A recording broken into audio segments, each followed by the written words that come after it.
आसिफ जरदारी के बाद बिलावल भुट्टो जरदारी भी नैब की रडार पर आ गए। अरबों रुपए की करप्शन के इल्जामात नैब को अहम सबूत मिल गए।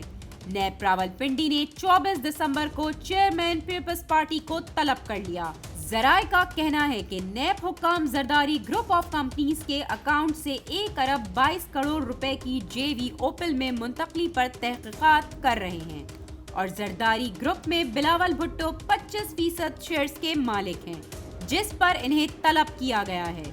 जबकि वजीर रेलवे शेख रशीद ने अपनी प्रेस कॉन्फ्रेंस में इस हवाले से गुफ्तगू करते हुए कहा कि आसिफ जरदारी की करप्शन में बिलावल भी शामिल हैं।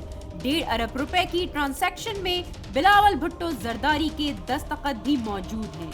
बिलावल ने प्री बार्गेनिंग ना की तो वो भी मरियम नवाज शरीफ की तरह मुल्की सियासत से माइनस हो जाएंगे। अब देखना ये है कि बिलावल इन इल्जामात का सामना किस तरह करते हैं। अगर बिलावल भुट्टो जरदारी अपने ऊपर लगाए गए इल्जामात का मुकाबला करके सुरखरू होते हैं तो ये इनके सियासी कैरियर को मजीद पुख्ता कर देगा, और अगर वो नाकाम हुए तो इनका सियासी कैरियर इब्तिदा में ही इख्तिताम पजीर हो जाएगा।